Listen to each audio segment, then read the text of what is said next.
Shri Anil Desai ji. Thank you, Vice Chairman, sir. I rise to support the Regional Rural Banks Amendment Bill 2014. The bill seeks to introduce reforms to strengthen the capital base and improve overall capabilities of the regional rural banks.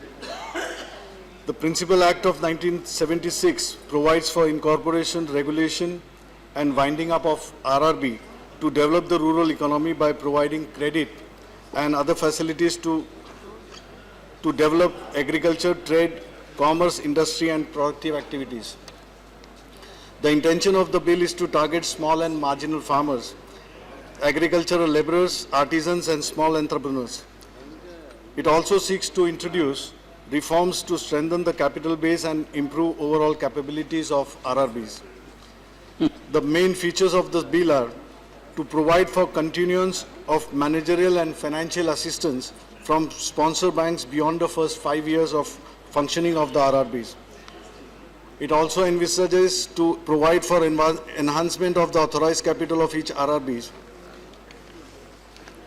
In no event, the combined shareholding of the central government and sponsor banks shall be less than 51%. That is, government control will be always there on these banks.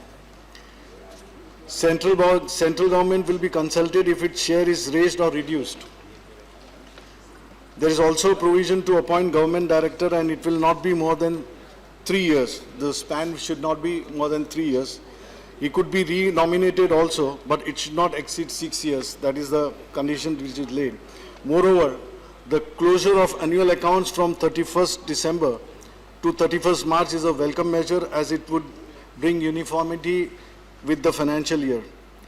So there is an apprehension if managerial assistance is accepted beyond 5 years, then the managers of RRBs appointed from the sponsors bank would restrict the autonomy of the RRBs and would amount to remote control by the sponsoring banks. Instead, these managers could be drawn from other financial institutions.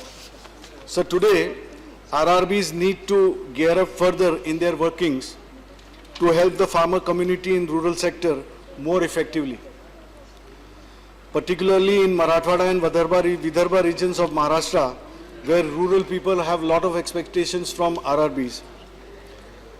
The credit facilities, that is the main thing, the credit facilities are not accorded to farmers in easy way as it should have.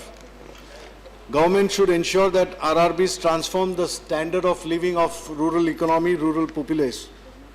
On this issue, the government had appointed at least 10 of expert committees like Narsiman Committee, Dantewala, Kelkar Committee, Mishra Committee, Basu Committee to study the problems, but the problems still persist in one form or the other. The government should also allay apprehensions that it is moving towards the privatization of RRBs, and by bringing in private players into RRB, it would be further relegated to the background, as for private players, rural investment will not be the priority.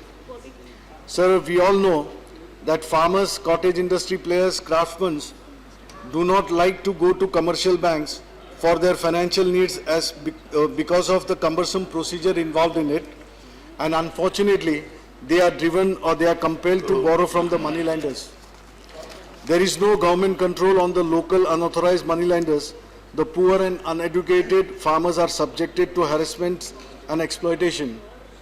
I hope the Honorable Finance Minister would consider the problems and address the difficulties involved in the same, and thereby strengthening the aims and objectives of RRBs so that rural economy is strengthened.